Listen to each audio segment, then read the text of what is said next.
Okay, so good afternoon again. Thank you very much for being here with us today. Welcome to the second session of the Inspiring Dialogue series, where today we have the great pleasure to present the House of Religions project with Brigitte Raf and Zainab Ahmadi. Brigitte, Zainab, how are you? Fine, thank you. Thank you for the invitation. Thank you so much for being with you. Thanks to you, Brigitte and Zainab. Thanks for being here with us today. Welcome to the AEPJ family. Before we start and give the floor to Zainab and Brigitte, I will like to give the floor one moment to Federico Sarcer, the project manager of the European Days of Jewish Culture, to tell us the latest news about the festival. So Federico, please, the floor is yours. Thank you very much, Victor, and good afternoon, everyone. Thank you for joining today. And before we move on to our speakers today, I would like to take this opportunity to remind you that the procedures for organizing a European Days of Jewish Culture activity are already open and can be found on the website of the festival, which is jewishheritage.org/EDJC.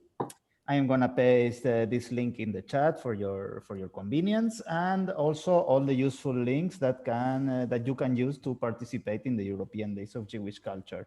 In this list, you will find the links to download the Practical Information Kit, which is a dossier full of ideas and suggestions on how to run a dialogue activity around Jewish culture and get inspired to organize your activity. You will also be able to see all the presentations of the coordinators meeting that we had on February. Download the editable files of the poster, the banner, the press release also. If you want to send it to your local press, you can translate it, adapt it, add your logos, all the information you need to communicate your activities. And you will also find a form through which you can send us your activities to be included in the official program and disseminated at a European level. We will give you and your institution and your activity all the visibility that it deserves. Finally, and taking advantage of this occasion, I would like to announce a very exciting news for this year. Thanks to the participation of the festival under the umbrella of the European project NOAH, Networks Overcoming Antisemitism, this year we are being able to award 70 grants of 500 euros each, so that you can print and display the exhibition materials that are being prepared by the National Library of Israel. This call for grants is open now and will be awarded in a first come, first served basis. So I recommend you to apply as soon as possible. You can find all the terms and conditions on our website and the form to apply for it. I hope that this opportunity that we have this year makes you as excited as we are.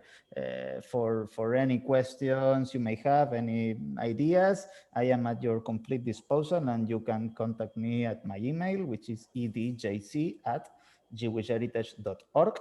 And that's all. I will now share the links, and without further ado, I will give you the floor back to Victor to introduce today's speakers. Thank you very much. Thank you very much, Fede. As I was saying, today we introduced the House of Religions, Dialogues of Culture, a very, very unique project as a place that unifies 8 religious communities, as well as a space dedicated to the dialogue under one roof. As I was saying before, very, very unique. It was opened in 2014. It's located in Bern, Switzerland. And their goal is to reach more than just the peaceful coexistence. It's a kind of laboratory of living together, inviting all interested people, religious or not, to experience and maintain dialogue beyond the frontiers of religion, language, and culture. And today we have Brigitte Rotak, responsible for the cultural program in the dialogue sector of the House of Religion, and Zainab Ahmadi, responsible for the educational programs. And just before giving them the floor, just as a quick note, for me, this opportunity is very special, since I had the great pleasure to meet Zainab in a program that was related to religious freedom, and it is there where I was able to learn a little bit about this extraordinary project, which fascinated me from the very first moment. And having this year as a central theme for the festival dialogue, I think that that was a very interesting match.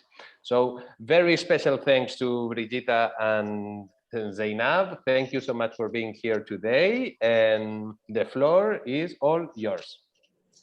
Yes, thank you very much, Victor, for these very kind introductory words. We are also very happy to be here today with you. We started to do virtual tours around our house due to Corona. So there are also some positive aspects to this whole pandemic situation. But we still would like to maintain some of the things that we would do in the House of Religions, even virtually. And normally we start our tours with an activity with the visitors. Now here it would be helpful for everyone who is able to activate their cameras. If it's not possible, then it's also okay. We always start by asking questions to the participants about their own religious upbringing and also their own religious practice. And we do that by asking questions which you can answer with yes or no.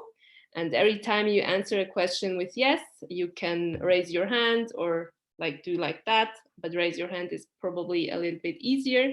And if you answer it with no, then you can just do nothing. That's also maybe something that you can use in your own projects, etc., which we will do during the European Days of Jewish Culture. So I start with a rather simple question. Who of you grew up in a religious household? Okay, interesting. Very good. Who would say he or she is religious today? Okay. Who regularly participates in religious activities? Okay. Who participated in a sermon from another religion?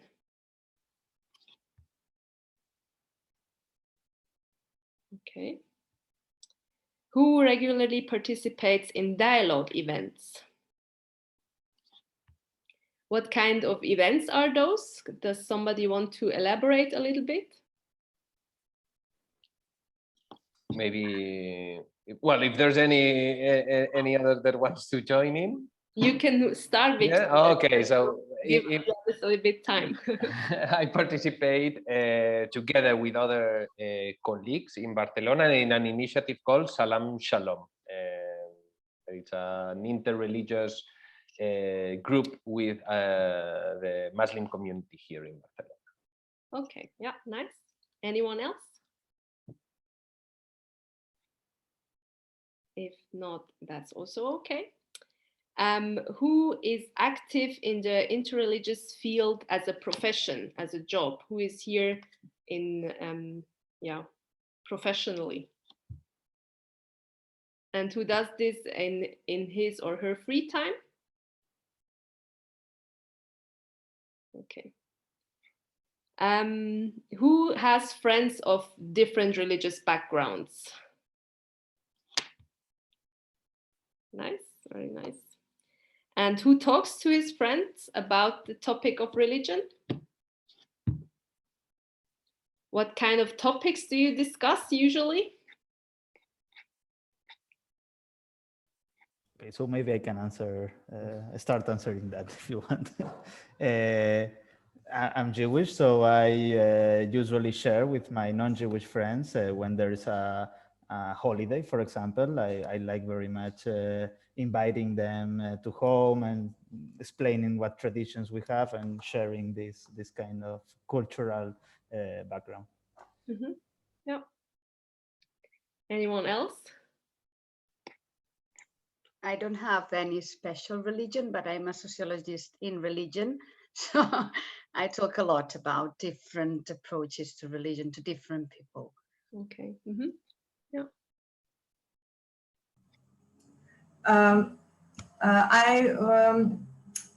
I bring children from other ethnic groups to Jewish community in Osijek and talk to them about Jewish tradition and customs and a little bit about religion.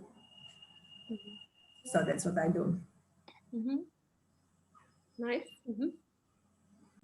Mm-hmm. Maybe in my case, it's also like when I'm with my friends or people who I know which are not in the professional field, I think the topics that are mostly of interest are the everyday topics. So for example, when I say that I don't drink alcohol, my friends or people who I meet usually ask me why, etc. So it's more like the everyday topics of everyday life that people tend to ask me about or I talk about the most, I think. Mm-hmm.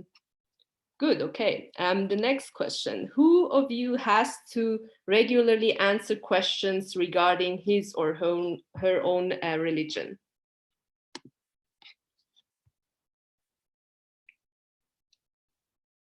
And what kind of questions are those? For those who want to share, you don't have to.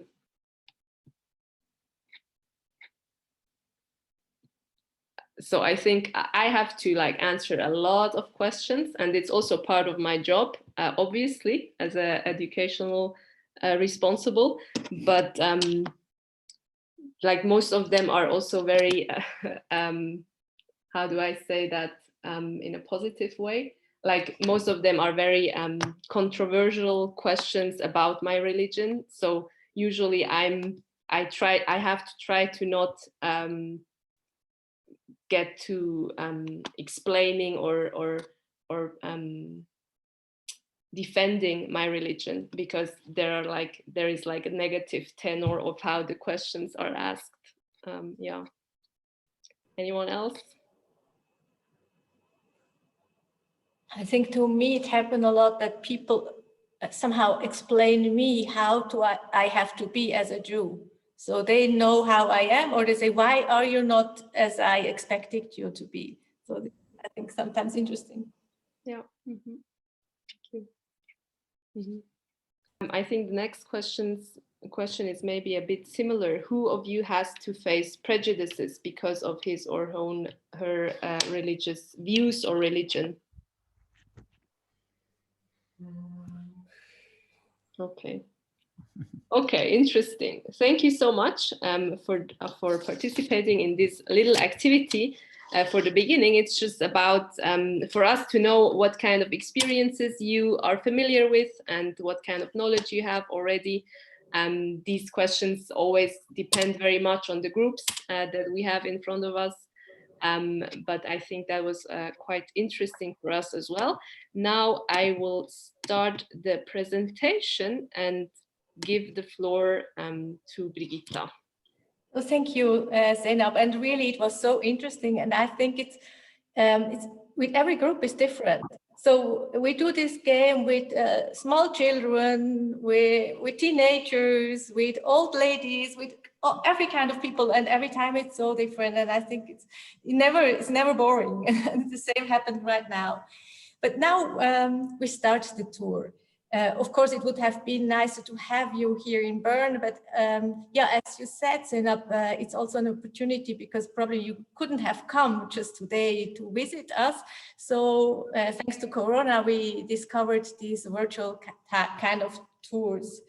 I welcome you now in front of the house. The House of Religion and Dialogue of Cultures. And yeah, it's a pity. You don't feel, smell, hear the atmosphere, but still we can give you some impressions and pictures and little stories. What you see here is the facade of the house. It's an ornament of the artist Nika Sparlinger. And it is somehow, so to speak, the skin of the house is this ornament. And if you stay here, you would see on the left side the Hindu temple. From the outside, on the right side, the mosque, and in the middle, the entrance to the dialogue. So before we enter the house, a little introduction to the history of the project. I think it's important to know we are, and we want to be, a bottom-up project. So it means that really the things are developed from bottom up. At the beginning, I think this is also important, there was not so much a concept of interreligious dialogue we wanted to realize. It was rather the real need of the religious communities in Bern West. This is the part of this city that has the highest number of people from different cultures, different languages, different religions. Next, please. Here is an example, it's from the 90s. This was the Murugan Temple, but the place it was at the waste burning plant. So unused hall was given to the Hindus to build their temple. And this was really an untenable and undignified situation for sacred space. Just by the way, the group that had this temple is now not part of our house. They decided that it was too difficult for them to become part of a bigger group, and they were a bit afraid of losing their freedom if they joined our project. So you see, the bottom up goes really a long way. Even the leaders of a community who wants to join us couldn't do it if the part of the members were not ready to come with them. So yeah, so they, now it's another group of Hindus with us. Next, please. Zainab, next. Thank you. So here you see a similar unworthy place. It was a mosque. And this time it was an underground car park where this mosque was located. And you see again, the construction of the house of religion was to have to do with concrete needs of migrant communities and with those that are located in Bern, in this part of Bern West. Next. But the road to realization was really long. Now, as I said, it was in the 90s, 1998. For example, 1998, there was an image study done about this part of Bern, this problem part of Bern, so-called. But then the idea came up almost a little bit by chance to create a house of religion and dialogue. And they started, and I think that's also interesting, with so-called fête culturelle. This was an interreligious festival all over the town, open to all kinds of people. And what you see here, it was in 2002, the foundation of an association of House of Religion took place in a school. And here you see the symbolic laying of the foundation stone took place. Next. And now we jump 10 years. You see, everything took really long time to get realized. This is the groundbreaking ceremony at the place we are now. It's the Europaplatz, place of Europe, where we are situated right now. In between, in these 10 years, they are getting together first provisional arrangements in different places of the city, balancing who wants to participate, who doesn't want. Money search was a big, big issue. Location search. Do we rebuild an old house? Do we build a new house? Is it rather in the city or outside the city, etc.? And at the end, this, our place, it was quite a no man's land where we now located. They started to build the house. Next. When I said at the beginning, we are a bottom-up project, this also was demonstrating in the way how we built this house. it was defined that every community would decide for itself how many square meters they wanted to rent. So some have big spaces, some have small spaces. And the other thing were they got their space before the house was finished in shell, and they finished it themselves. So they had 6 months before the opening of the house to finish their own space. Next. So now you see how our house looks right now. It was opened at the end of 2014. And now you see the whole facade, the ornament. The ornament is where you see the ornament in the middle is the part of the dialogue. And at the left side, again, it's the Hindu temple. On the right side, you see the mosque. In front, you have the tables of our restaurant outside, Restaurant Vanakam. And inside, you have a lot of activities going on, like German courses, cultural program, educational program.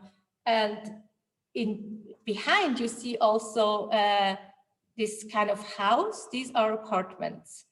So I think that's also very unique that our house is not like usually a sacred building just for this sacred purpose, but the 88 apartments are part of the house, and also shops are part of the future building. So on the right side, you have a lot of shops. So people would also just come because they need groceries, and then they perhaps also enter our house. And now when we enter, I give the word back to Zeynep. Thank you very much, Brigitta. As Brigitta already told you, there are 8 different religious communities who are represented in the House of Religions, and they were not chosen, but they told the responsible people that they are interested themselves. So it's not that we chose like the biggest religious communities or something like that, but any community who was interested to participate had the opportunity to participate. That's very important. And today there are 8 different religious communities, and 5 of them have their own sacred space inside the House of Religions. So I will start by presenting to you the mosque.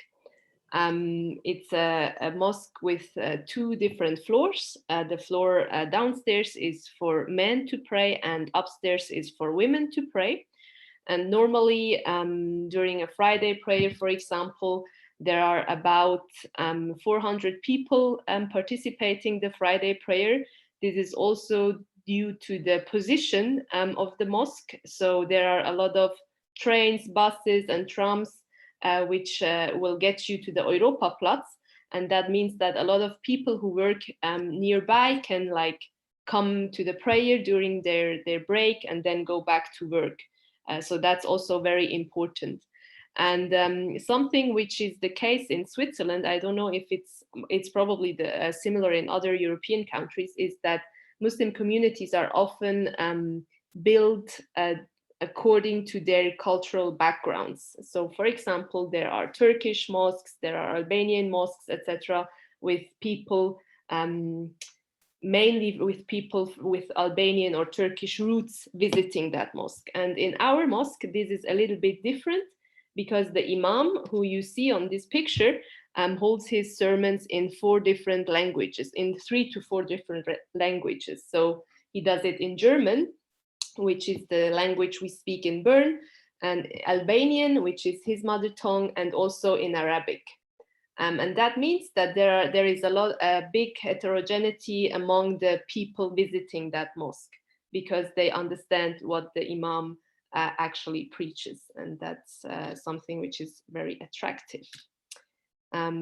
Exactly. And then there are different other programs inside the mosque. So there are a lot of programs also for people interested to get to know Islam or this Muslim community here. But there are also programs for Muslim people, like, for example, there is Arabic courses taking place inside the mosque. There is a women's group meeting also every Sunday, and there are also discussions, etc. As you see here on the picture, where people can come and ask their questions regarding theological topics, but also regarding societal topics. Exactly. And here you see, I don't know if you see it well. There are also different events from the different religious communities taking place. Here you see, for example, an evening during Ramadan. It's not this year because of Corona, it couldn't take place. There was a fast breaking where people all over Bern are invited to join the Muslim community, to get to know the Muslim community, to participate in this evening where Ramadan is celebrated a little bit. That's also a very good way of getting into the dialogue. It's like very informal. It helps a lot of people when there is not there are not so big obstacles to overcome in order to get to know people from different religious communities, and eating together is usually the best way to do that. So I think dialogue through eating together is one of my favorites. Yeah. And then there is also a Hindu temple. The Hindu temple inside the House of Religions is also one of the bigger rooms inside. And accordingly, the mosque and also the Hindu temple have to pay the biggest rent. So it's not that it's all for free, but they have to like pay the rent for their rooms. And because their communities are very big, they told the responsible people that they wanted to have big rooms, and accordingly they pay more rent than, for example, the church. And here you see an event. Obviously, this was before Corona. This can't take place like that today. But I think in the Hindu temple, there are a lot of celebrations, etc., where Hindu people from all over Switzerland come together. And that's also something which is very special, because the Hindu temple inside the House of Religions is a special temple which initiated a kind of a reform inside Hinduism, because here, after 700 years, women are again able to become priests. This didn't take place for about 700 years inside Hinduism, and they reject the caste system, which is sometimes still today very present in some communities. And the rituals take place in Tamil and not in Sanskrit, which is a language that basically nobody understands. So the responsible people inside the temple said, we want the people who come here to understand what we say, what the rituals are all about. So they chose their mother tongue to carry out those rituals. And then you see here, because the temple is not that big, there are also celebrations taking place outside the temple, as you see here. So this is the Europaplatz. This is something which is used by different religious communities and also by the dialogue sector, sometimes the outside place. This is also something very interesting. Brigitta said before that there are also apartments which can be rented here, and everyone who signs a contract gets informed that there are regularly celebrations, events, etc., which will get very loud. So everyone agreeing to live there knows about this. And this is also, especially also, I think, a very good place to live, because like you get to know like a lot of different cultural events even outside the House of Religions. Exactly. Then I'll come to the next religious community. This is the Buddhist temple. Inside the Buddhist temple, there are about 6 different Buddhist directions or denominations. This is something which Brigitta will then further elaborate, which is very interesting, the intra-religious dialogue inside the different religious communities, which is sometimes even more difficult, which can take place when you have different denominations of a religious community inside one room, as is the case here in the Buddhist temple. So there are, from the different denominations, rituals, etc. taking place, but then there are also things that they do together in order to get to know each other, and also presentations, etc. Speakers invited to talk about one specific denomination of Buddhism, and then others are invited to join and listen and learn and ask questions as well. So that's something very interesting as well. Now I will get back to you, Brigitta. Thank you, Zainab. So we come to the church, and perhaps you don't know the house. The Buddhist center is downstairs, and just above the Buddhist center is the church. And this was also interesting when they had to choose the places, which denomination gets which room, who wants to be beside each other, who wants to be as far away from each other. And then it was also who is in the first floor and who is in the second, who wants to have another truth on his roof, so to say. And I think it was quite difficult to decide this. And at the end, the Buddhist said, for us, there is no beginning, no end, no up, no down. So we take the downer backspace, and they gave to the Christians the first floor. So next, please. You see here the church in the house of religion. So this was also kind of a discussion, because we have lots of churches in Bern, almost a little bit too many. Some of them, they probably have to close or whatever. So at the beginning, the Christians said, we are so much interested in dialogue, but we don't need another space. But then they thought also, because it's the majority of people are Christians in Switzerland, so it would be strange to have a house of religions without the Christians. And they came up with an idea. It's a little bit similar to the Buddhist ones. It's kind of an ecumenical center now in this church. 8 different denominations, Christian denominations, share this room, and also they had to build it together. So you can imagine how difficult this discussion was to build it. So just one thing you see first is this kind of vault. It's made of concrete, and it should remind a little bit to a medieval cathedral.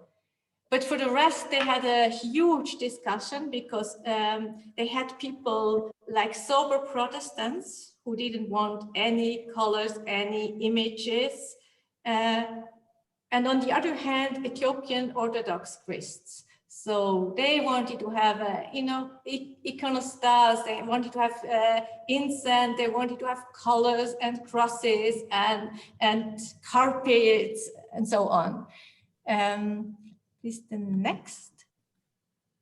Now you see here a service of this Ethiopian group here in the House of Religions.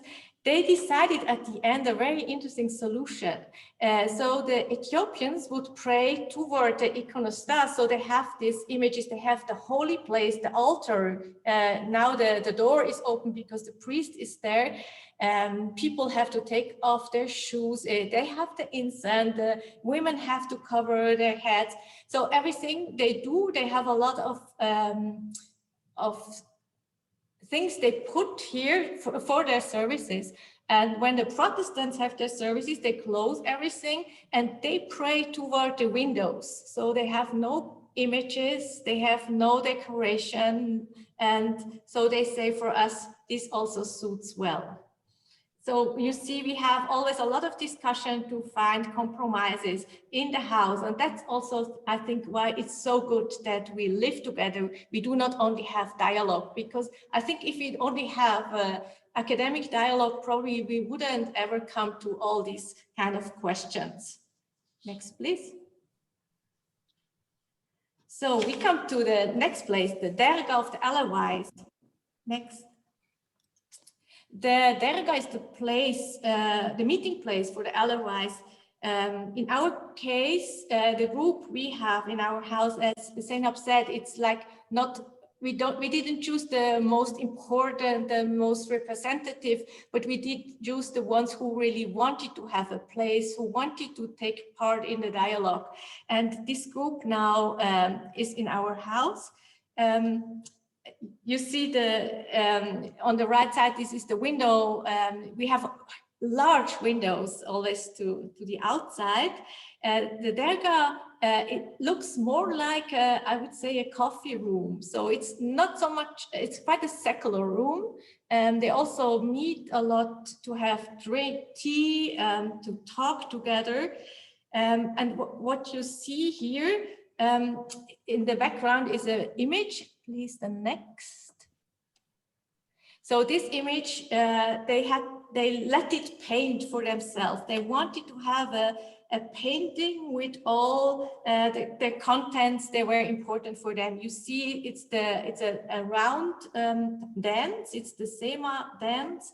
For them, it's very important. And you also see the gesture the people make. So one hand is in front of them. It's like the mirror. You watch yourself, your consciousness. So can I watch my face in the mirror? It's like the question. It's much less image of God, but it's more the ethic of people. And what is important about this image, when they decided to have a painting, they were looking for a painter, and finally they found one in Bern. So it was a Jewish painter, member of the Jewish community, who did this painting for them. So they told them every detail they wanted to have: the olive tree, the dancers, the bird, the sun, the elements, and so on. And he did this for them. Next, please. In the front, you see the fireball.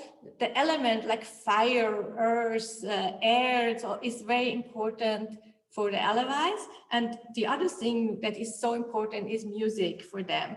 The instrument, the saz, they play all the saz, these three men. Is important because also they don't have a holy book. They have poems, holy poems that they give from father to son, and the poems are sung. So they are in melodies, they sing these wonderful poems. Next, please. So I didn't talk about Judaism, Baha'i and Sikhs because the question was who needs a room? And we always, because we are so much bottom up, we didn't want to urge a group to just have to build a room in our house.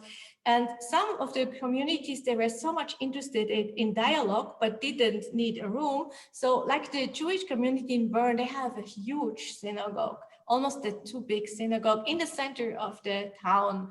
And they said, you know, we have not the resources also to live a second synagogue in this house, but we really want to be part. I have also to say that the idea of houses of religions urged in a meeting at the synagogue in Bern.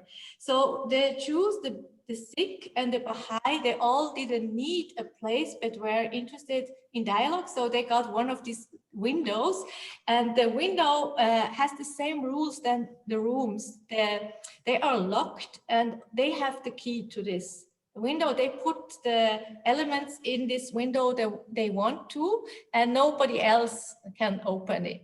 So once we had it was a very interesting women meeting, and it's the ambassador. It was a Jewish woman, and she, Susie Levine, she was invited, and it was in autumn. And then she said, "Oh, I see you have a shofar here. I could blow the shofar because I know to do it, and I will do it at the synagogue. So could you open please this window and give me the shofar?" And then I had to say, "Susie, sorry, I would really like to give you the shofar, but I'm not allowed to, even so we have the key, I'm not allowed to open just this place." And then I called somebody from the Jewish community, and he said, okay, you may open it, and then we gave her the shofar. So we really try to respect also the room of the others.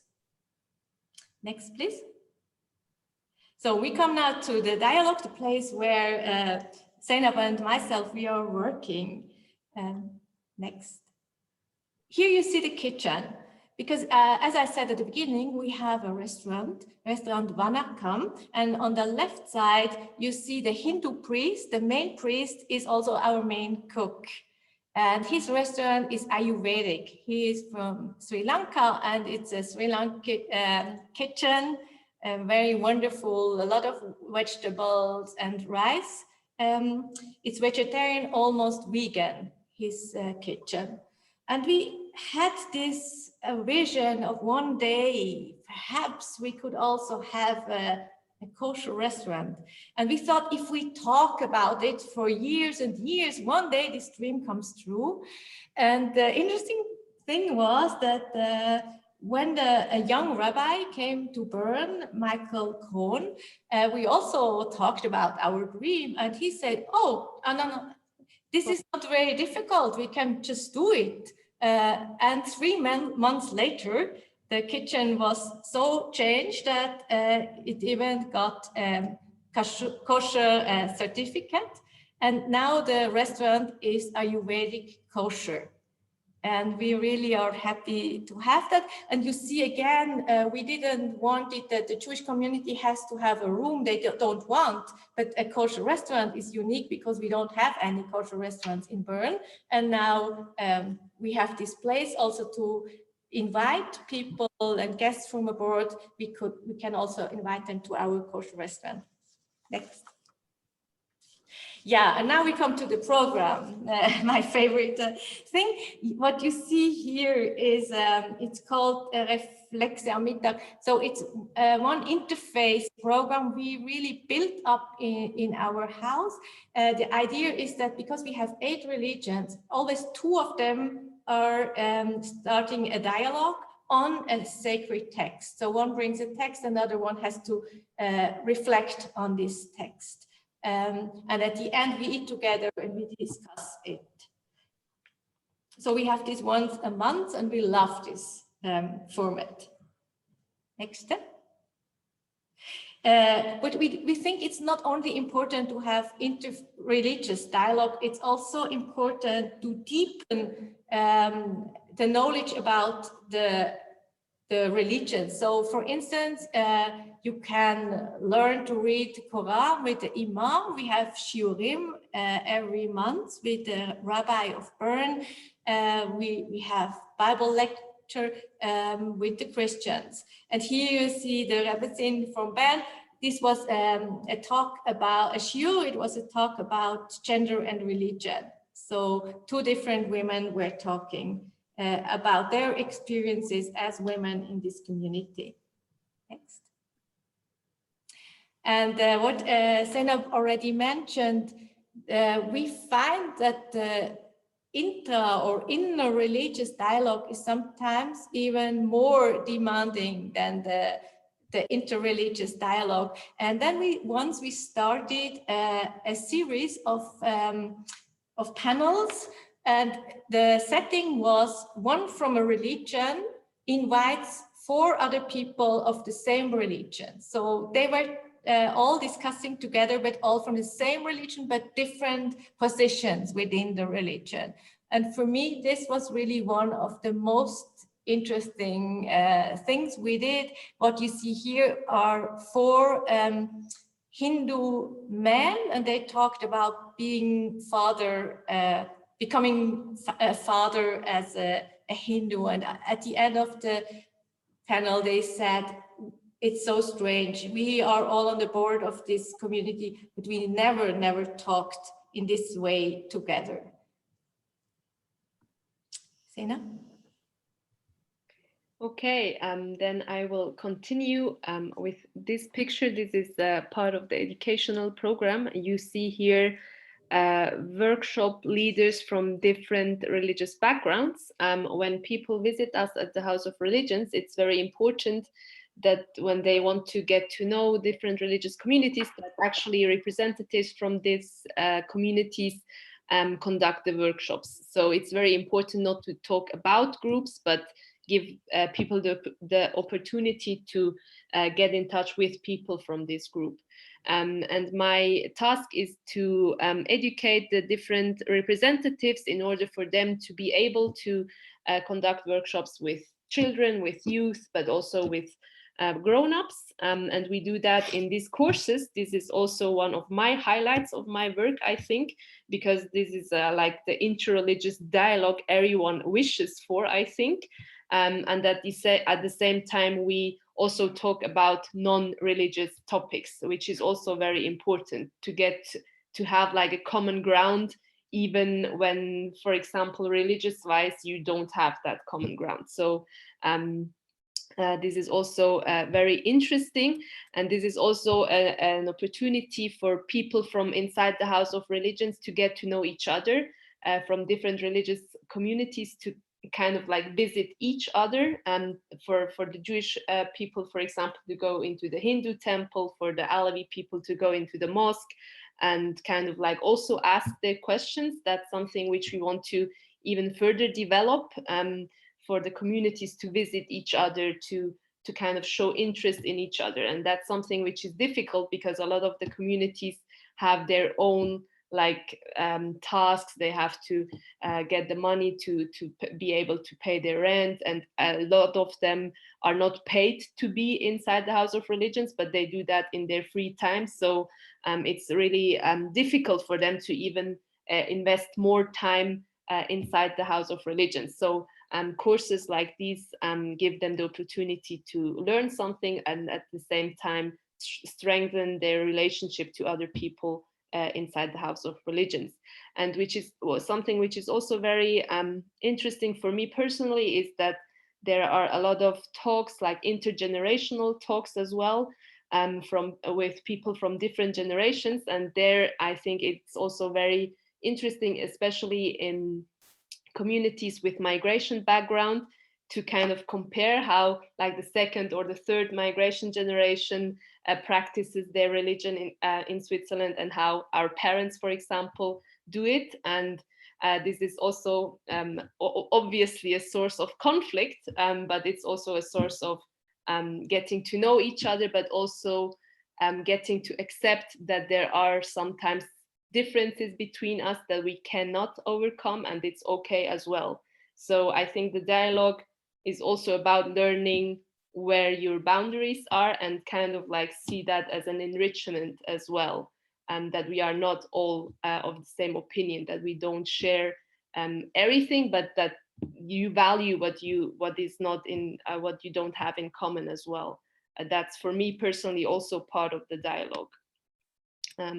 Yeah, and I think what is also very important, which something which I learned in my 5 years here in the House of Religions, is to get to know the people that come into the house. And in Switzerland especially, there is a lack of religious education inside the schools, but also inside the society.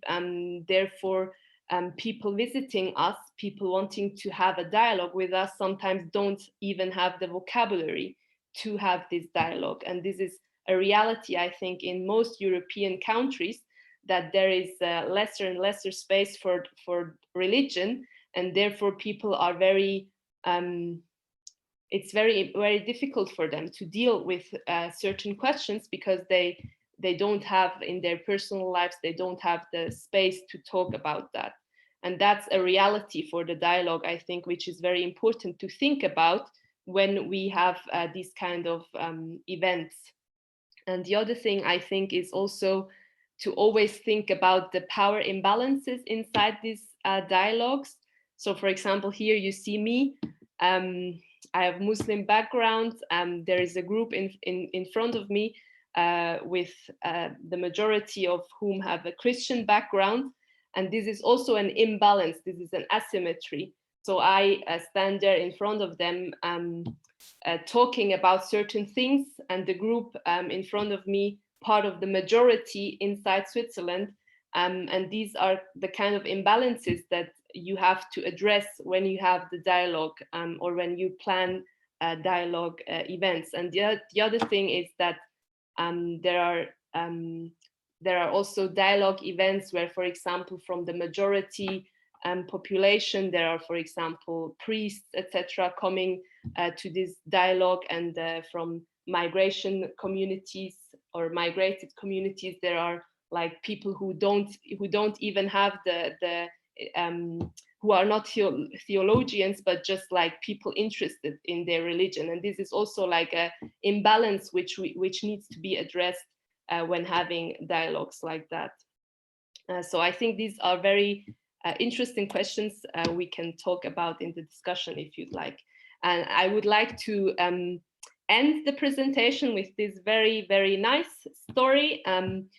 These are both men originally from Sri Lanka. They both live in Switzerland, and they are both also inside the different communities inside the House of Religions. So on the right side, you see the monk from the Buddhist temple, and on the left side, you see the priest from the Hindu temple. And in Sri Lanka, some of you maybe already know, there are a lot of conflicts where religion is also plays a role, or people kind of put religion as a reason for the conflicts, and therefore there are like also challenges inside the House of Religions because of that. And that's only one example. There are a lot of other examples where conflicts in the countries of origin kind of come inside Switzerland and also inside the House of Religions, and make it more difficult to have this interreligious dialogue. And I think this is a very good example of people starting to get to know each other by just like drinking coffee together first, and then just talking about their lives and not religious topics at all, but kind of have like this trust building between them. And this trust then enables them to even talk about more difficult questions or topics in the future. And this is this kind of example, because there was a friendship built between people who didn't trust each other in the beginning, just because you have the opportunity to get to know each other, to find some common ground as well. Yeah. So I may add to that. I think it's so interesting that in this special case about Sri Lanka, they had the idea to build also a House of Religions back in their home country, and now they're still, it's in construction. But I think it's sometimes interesting that in diaspora, it's perhaps easier to start the dialogue and then bring it back to the place where the conflict started. Exactly. Yeah, well, now we would actually like to open the floor for questions for some minutes. Maybe there are things that you are interested in hearing more about, or things you didn't understand, maybe. Absolutely. First of all, Brigitta, Zainab, thank you so much for the presentation and for giving the opportunity to know and to enter into the House of Religions with you. It was very, very inspiring. So if you agree, let's open a bit the floor for question, comments, and yes, let's introduction as well. Introduction. Okay, so I can see Eve from UK, raising her hand. Eve, please. Okay, it was a wonderful presentation, so thank you both very much. The example that you have in Bern, has it been adopted in other Swiss cities? You mean in Swiss cities or in other countries? Well, I thought I'd start on home ground for you in Switzerland, and then I think somehow we are wider than others. I think our house is already built and we live already together. I think there are ideas in some other places, but in this way, I don't think so. But what is interesting then popping up now, really a lot of other projects similar to ours. So in Berlin, there had just the starting ceremony at the end of May. Last week, there was in Munich, in Germany as well. They planted a tree also as starting ceremony of such a project. So in really many different places, in Vienna, they plan even a whole part of the city as for, not a house, but houses of religions. So there are really many projects right now coming to be built or in different stages of realization. But I don't know, Zainab, you know more about Switzerland? I think in Switzerland, it's there are like interreligious projects a lot in different cities, but something like that, I don't think that there are plans for that in other cities. Yeah. Okay, thank Especially you. because Switzerland is also very small, so a lot of people from all over Switzerland come to Bern, and we're happy about that. And as you heard, I think it needs also a lot of patience. It took us, more than 15 years to realize it. So,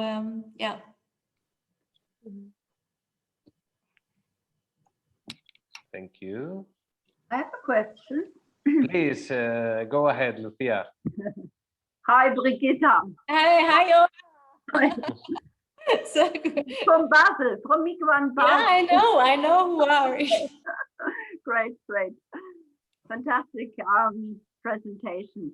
But it's really impressive what's going on. But it also had to be built, and it probably cost a lot of money. Now, how did you get, or how was it possible to build this house? I mean, did you have the support of the city as well, of Bern, of the canton, of the Bund?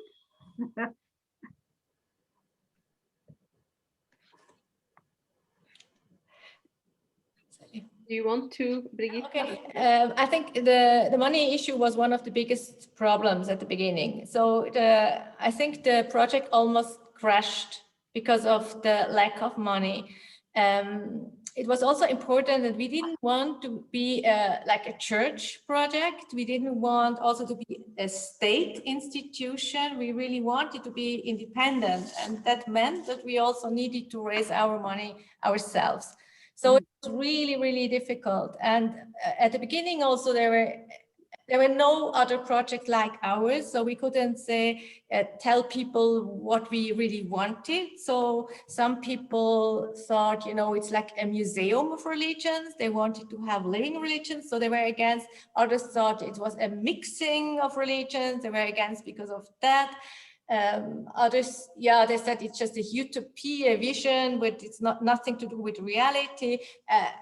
All kind of things why people were against it. And then also because there was no money, it was like nobody gave money. So people who perhaps wanted to give money asked, how much do you have already? And when we said we don't have anything, so they said, okay, then we give our money to other projects. And it ended up as like a little bit of a miracle. So a widow of an editing house, so she read something in a newspaper, and she came to one because it was a nomadic project in different places in Bern during these 15 years. So it was kind of a little provisorious house. And then she visited this house, and she was so much impressed by the idea that she said she gives 2.5 million francs. And so this changed everything, because after that, a lot of other players gave money, and within short time, they could raise the money. And the other thing was that the idea of what you see now with the apartment and the shops, this was not originally the idea. First, they wanted to have a house of religions.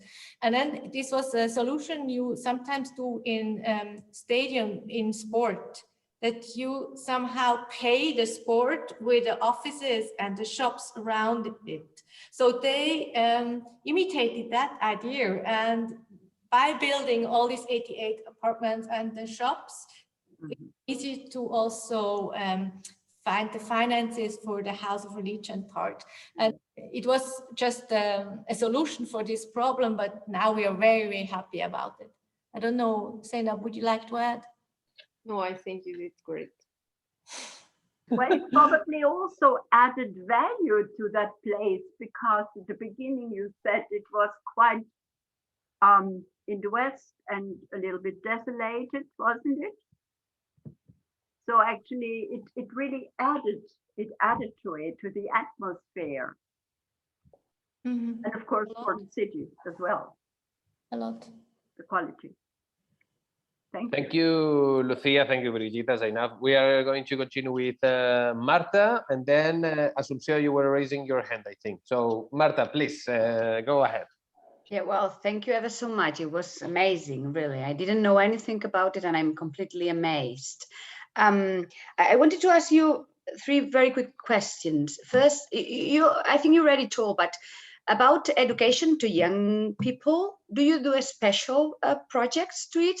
And as you said, that is people coming to other parts of Switzerland, if it's really coming, you know, like a scholar visit to it. This is one question. Then, did you have any vandalism to the house? And also, well, you already said that in somehow did you do kind of a managing conflicts, religious conflicts, but do you think this could be a very good place, because it's a secure place that everybody can talk openly, as a place to really managing conflicts? Okay, so there are many questions. I will answer the first one, and then we can recapitulate a little bit. The education programs for children, there are different kinds of education programs. So there are programs where the religious communities do themselves for their children and youth. So there are youth meetings, etc., in the different religious communities, which don't have anything to do with the dialogue sector, or less to do with the dialogue sector.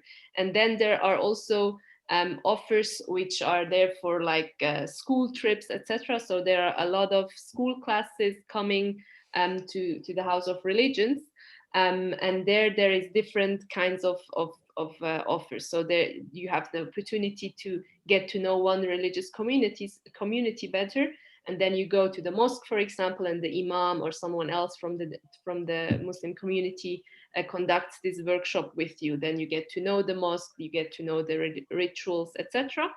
And then there are also offers from the dialogue sector, where you talk more about interreligious and intercultural topics. So, for example, something which is very popular right now is workshops regarding racism, anti-racism, etc. So there are different offers, and there we realized that there are a lot of classes coming where the multiculturality is already part of the school class. So you have pupils from different religious backgrounds coming together, and there you realize that there is a lot of knowledge already inside the school.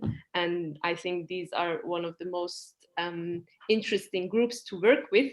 And then there are also in Switzerland, there are places where there is no heterogeneity whatsoever. So there are no pupils from other religious backgrounds other than Christianity. And that's a very big difference. And as I said before, is that we realized that a lot of pupils don't have the vocabulary to talk about religion anymore. It starts with not knowing enough about their own religious traditions, for example. And we try to kind of start there, because you can't get to know others that you don't know when you don't know yourself. So you have to realize that it all has to do something with you as a person as well, before getting to know other religious communities. Yeah. So that's about the first question. I think the second was about vandalism. Do you want to say something about that, Brigitte, or should I? You mean at the beginning?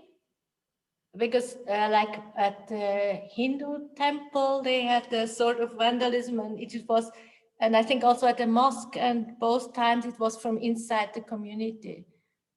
So people who really didn't want to get into this project. So I think the biggest hesitations are always inside the own community. For the Hindus, they had all the wonderful, because all these altars have a lot of wonderful figures. And at the beginning, they built them all by hand, each one of them.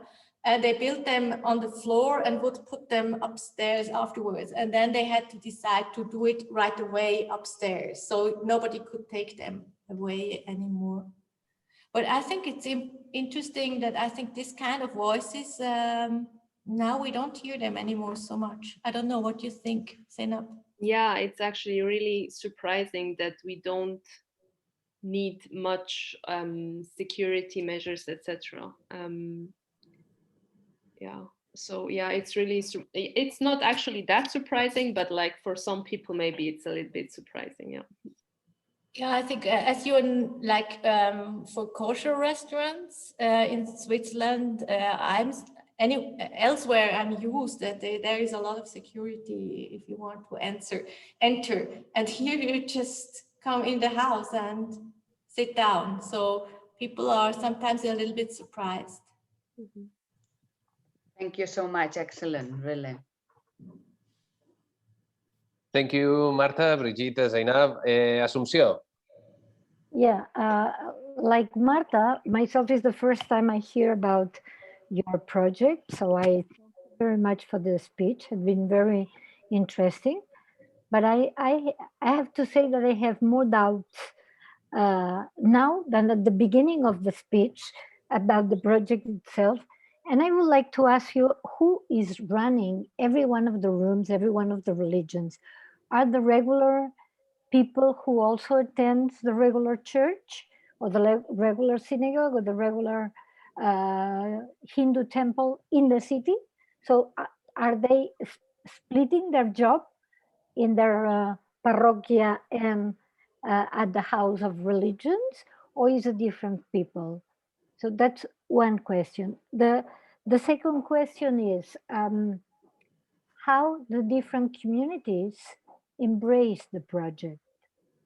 Because if they have a church elsewhere in the city, how are they going to use the house of religions that in a certain way looks like an alive museum, because people go in and out. I'm just telling from my misknowledge of the thing. So looking from my first approach to it and without knowing nothing at all of what you are doing and your job, what exactly is your job, and so forgive me if I say something wrong, but it's curiosities, how that dialogue between the city itself and the citizens, that they already had their own places, taking into account that religious is something on the private field, is not something on the public life, it's something on a private life. How do they deal with this enormous place? I don't know if I made clear myself. No. I mean, thank you so much for this question. I think it was exactly the question many people had.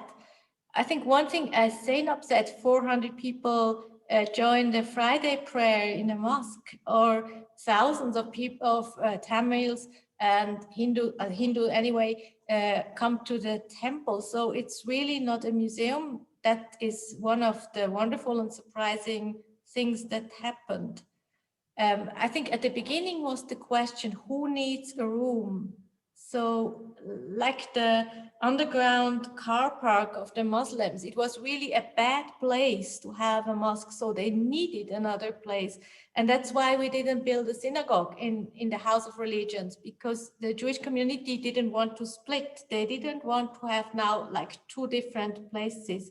So it was exactly for this group who really needed a place. And these are associations which which are only here at the House of Religions, most of them. So these are associations which existed before, and then they moved into the House of Religions. So the mosque, it is an association which leads the mosque, for example, or the Hindu temple. And there is an imam, but there is a board, and there are board members. And when there are conflicts, that stays inside the association of the Muslim community. So that's very important. They are independent associations, and they are also part of the House of Religions. And then the House of Religions also has its own board with one representative from each religious community. So they are really responsible for their own sacred spaces, for their own programs, to deal with conflicts, challenges, etc., and to kind of like have their own members coming and going. This is very important. So they are organized as associations, every religious community. But still, I think a little bit also, now when I think about your question, like I think especially the Christians have a bit this kind of problem you just brought up, because usually they have communities and they didn't need a place. So for like the Protestant group in the house, they exactly have a little bit this kind of splitting. They don't, what shall they do in the house? What would they do at their own community? But on the hand, like the Ethiopians, they don't have another place to pray. So they really need the church in the House of Religions, but others less. And a little bit the same for the Buddhists. So some of them, they have their own Buddhist meditation centers in town, and they also would have a little bit this problem of splitting. So you are saying, in fact, that it's a place that collects all religions and doesn't have, or doesn't afford for a single place elsewhere in the city, and then let's say the richest one or the biggest one, they are outside the House of Religions. Is that correct or not? No, I think the biggest one is like the Hindu group, I guess, in the house. But I mean, the regular church, the Christian church, for example. Yeah, I think the problem is a bit, what you mentioned is really a little bit that the question for the Christians. For non-Christians, I think it's much less the question, because they don't have nice rooms usually.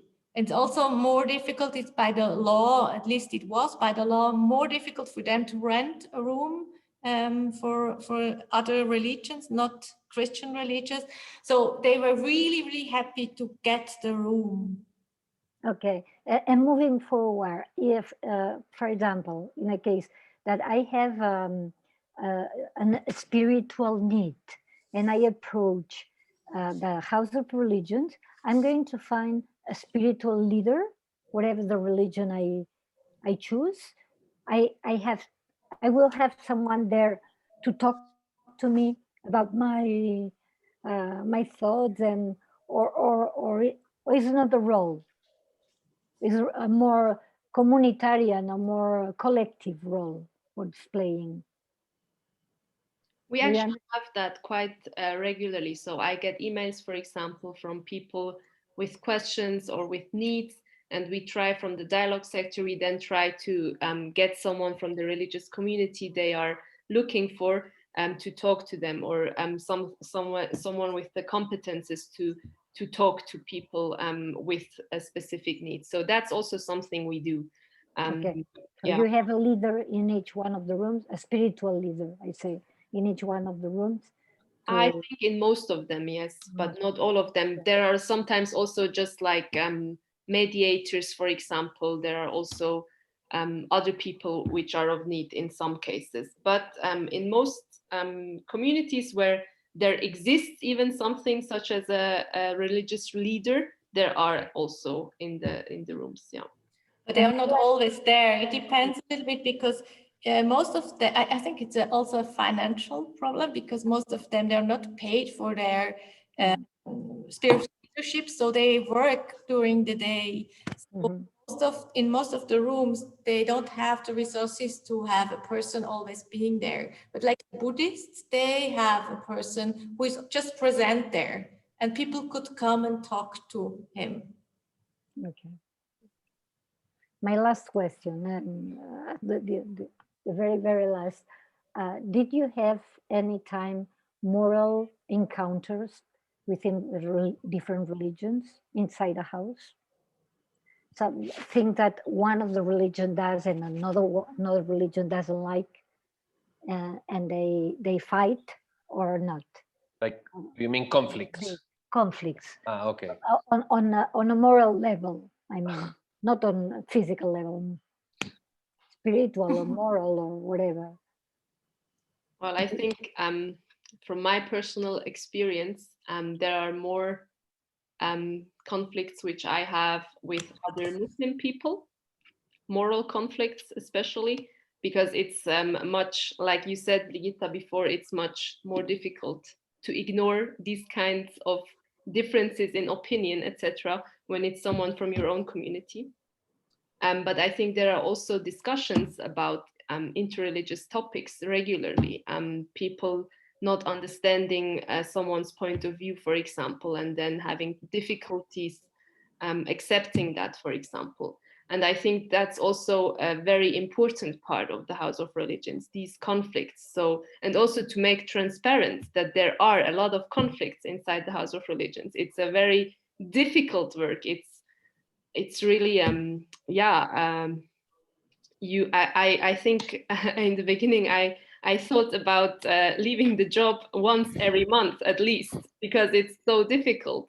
And I think that's also very, very important. So it all looks good and shiny, but it's really hard and difficult work. And you really have to reflect your own opinions regularly in order to kind of develop yourself, but also in order to kind of understand someone who is in front of you from their point of view. And that's something which is very difficult to do when you have another opinion, for example.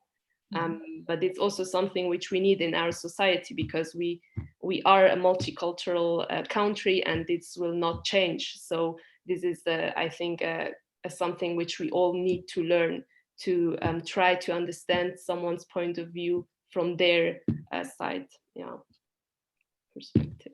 And as you said, it's difficult, but it's also very interesting, because it brings up topics we perhaps wouldn't discuss without this situation of living together in this house. Thank you.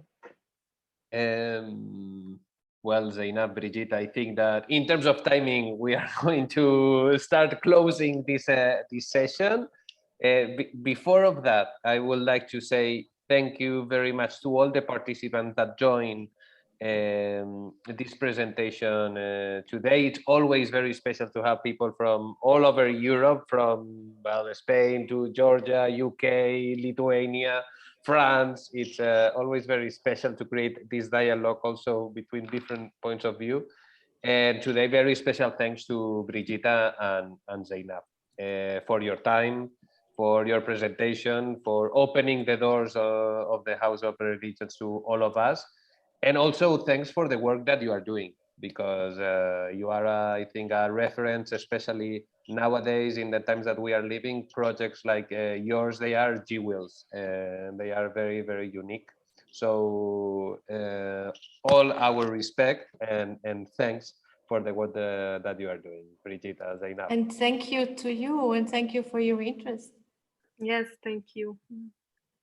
Excellent. So we'll hope to be, well, for sure we'll be in touch with you, Brigitta, Zainab, with all the rest of the participants. We are keep moving forward with the festival. So thanks again to all of you. Have a very nice afternoon, and we'll see you very soon. Thank you so much. Thank you. Thank you, everyone. Thank you very much. You. Bye. Bye. Bye. Bye.